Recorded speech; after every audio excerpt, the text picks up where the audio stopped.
Hello दोस्तों नमस्कार, कैसे हैं आप सब। हेलो दोस्तों नमस्कार, कैसे हैं आप सब। आई होप कि आप सब अच्छे होंगे और खूब बढ़िया से मन लगाकर पढ़ाई कर रहे होंगे।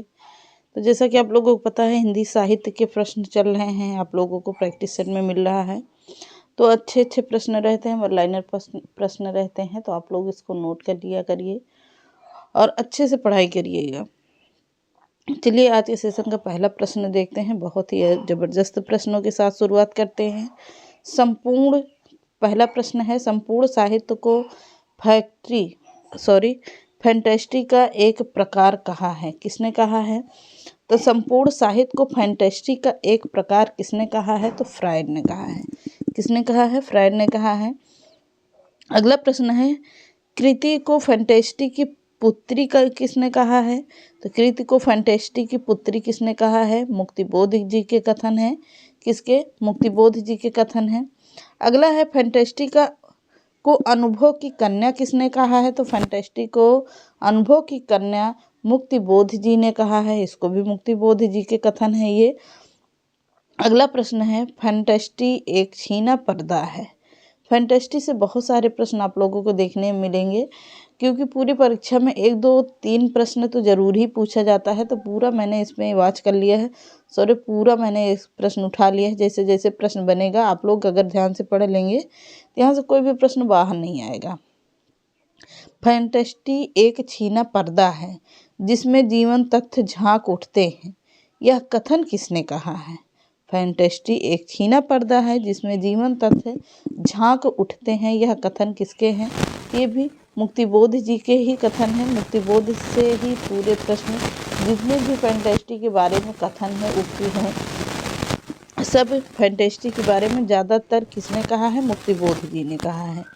तो प्रसाद के द्वारा कृत कामायनी को विशाल फैंटेस्टी माना किसने है? तो मुक्तिबोध ने माना है। प्रसाद के द्वारा यानी जयशंकर प्रसाद की रचना है कामायनी को विशाल फैंटेस्टी किसने माना है? तो मुक्तिबोध ने माना है। किसने माना है? मुक्तिबोध ने माना है। अगला प्रश्न है, मुक्तिबोध को कौन सी रचना एक विराट स्वप्न फैंटेस्टी मानी जाती है? तो मुक्तिबोध की कौन सी रचना है जो एक विराट यानी कि बड़ी स्वप्न फैंटेस्टी मानी जाती है? कौन सी मानी जाती है? तो अंधेरे में मानी जाती है। अगला प्रश्न है, मुक्तिबोध का फैंटेस्टी लेखन का प्रयोजन है। मुक्तिबोध का फैंटेस्टी लेखन का प्रयोजन है दोषयुक्त है, मानव या संसार के प्रति नवीन दृष्टिकोण से विचार करना है। तो क्या कह रहा है? पहले प्रश्न को अच्छे समझिए। मुक्तिबोध का फैंटेस्टी लेखन प्रयोजन है। कौन सा प्रयोजन मानता है? ये प्रश्न है।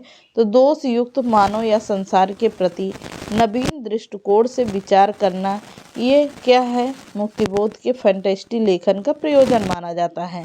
अगला प्रश्न है, वह फैंटेस्टी ही क्या जिसने, अब इसमें क्या है, अब यहाँ पे डॉट डॉट करके है, वह फैंटेस्टी ही क्या जिसने क्या किया हो ना हो। मुक्तिबोध के इस कथन में रिक्त स्थान में आएगा क्या आएगा? असंगति आएगा। वह फैंटेस्टी ही क्या जिसमें असंगति ना हो। मुक्तिबोध का रिक्त स्थान यही पूरा करता है, असंगति होता है। क्या होता है? असंगति होता है। अगला प्रश्न है, मुक्तिबोध ने अपनी किस कृति में फैंटेस्टी की विवेचना की है? तो मुक्तिबोध ने अपनी किस कृति में फैंटेस्टी की विवेचना किया है? किसमें किया है? तो एक साहित्यिक की डायरी में किया है। किसमें? एक साहित्यिक की डायरी में किया है। बहुत ही इम्पोर्टेंट प्रश्न है ये। अगला है पॉइंट, फैंटेस्टी में मन की निगूढ़ वृत्तियाँ हैं। फैंटेस्टी में मन की निगूढ़ वृत्तियों का अनुभूत जीवन समस्याओं का और इच्छित जीवन स्थितियों का प्रक्षेप होता है। यह कथन किसका है? बहुत ही लंबा प्रश्न है ये, हालांकि आप लोग फिर से पहले ध्यान से देखिएगा पूरा प्रश्न।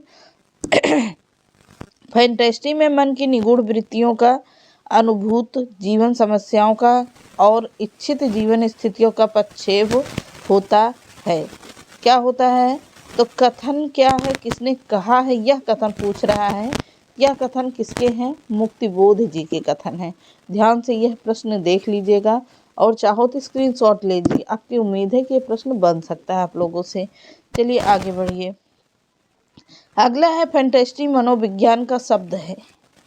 यह किसने कहा है? तो फैंटेस्टी मनोविज्ञान का शब्द है। यह किसने कहा है? तो डॉक्टर बच्चन सिंह ने कहा है। किसने कहा है? डॉक्टर बच्चन सिंह के कथन है ये। फैंटेस्टी मनोविज्ञान का शब्द है।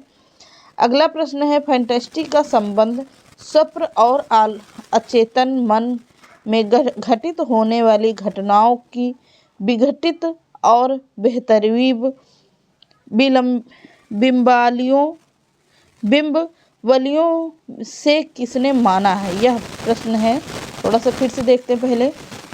फैंटेस्टी का संबंध स्वप्न और अचेतन मन में घटित होने वाली घटनाओं को विघटित और बेहतरीन, यानी बेहतरीन यहाँ पर लिखना चाहिए था, बेहतरीन बिंबवलियों से किसने माना है? यह प्रश्न है। तो डॉक्टर बच्चन सिंह ने माना है। इसको भी स्क्रीनशॉट लीजिएगा, हो सकता है आपके प्रश्न ये भी बन सकता है, इम्पॉर्टेंट है। अगला है देवकीनंदन खत्री के फैंटेस्टी लेखन का उद्देश्य क्या है? तो देवकीनंदन खत्री के लेखन का उद्देश्य है मनोरंजन है, और दूसरा क्या है? यथार्थ जीवन से पलायन है। पहला क्या है? मनोरंजन है, और दूसरा है यथार्थ जीवन से पलायन होता है। अगला है फैंटेस्टी है क्या? फैंटेस्टी है क्या? ये प्रश्न सबसे पहले पूछा जाता है। तो फैंटेस्टी का मतलब होता है स्वप्न चित्रमूलक साहित्य होता है। इसको जरूर नोट कर लीजिएगा। स्वप्न चित्रमूलक साहित्य होता है फैंटेस्टी का अर्थ। अगला प्रश्न है फैंटेस्टी का मुख्य आधार क्या है? तो फैंटेस्टी का मुख्य आधार है कल्पना करना। फैंटेस्टी का मुख्य आधार है कल्पना करना। अगला प्रश्न है दीवा स्वप्न प्राप्तक अथवा दुःस्वप्राप्तक मानसिक बिंब कहा जाता है। यह कथन किसने कहा है? यह कथन कहा है किसने? फैंटेस्टी ने कहा है। किसके कथन है ये? तो फैंटेस्टी के ये भी कथन है, इम्पॉर्टेंट ये भी है। फिर से देख लीजिएगा। दीवा स्वप्न प्राप्तक अथवा दुःस्वप्राप्तक मानसिक बिंब कहा है किसने? तो फैंटेस्टी को माना जाता है। किसको? फैंटेस्टी को माना जाता है। ये भी इम्पॉर्टेंट है। अगला प्रश्न है कॉलरिज ने कल्पना के कितने भेद माने हैं? तो कॉलरिज ने कल्पना के कितने भेद माने हैं? 2 भेद माने हैं। कौन कौन सा माना है? प्राथमिक कल्पना और विशिष्ट कल्पना। कितने भेद हैं? 2 भेद हैं। प्राथमिक कल्पना पहला होगा और विशिष्ट कल्पना दूसरा होगा। किसके अनुसार है? कॉलरिज ने कल्पना के कितने भेद माने हैं? 2 भेद माने हैं। इम्पॉर्टेंट प्रश्न है, ज़्यादा ध्यान दीजिएगा। प्राथमिक कल्पना और विशिष्ट कल्पना किसके अनुसार है? कॉलरिज के अनुसार है। अगला है फैंटेस्टी का संबंध होता है। फैंटेस्टी का संबंध होता है किससे होता है? ये प्रश्न बनता है। तो फैंटेस्टी का संबंध होता है अचेतन मन से। किससे होता है? तो अचेतन मन से होता है। किसका संबंध होता है? फैंटेस्टी का संबंध माना जाता है। बहुत ही इम्पोर्टेंट हैं सभी प्रश्न, इसलिए थोड़ा सा आराम से पढ़िएगा।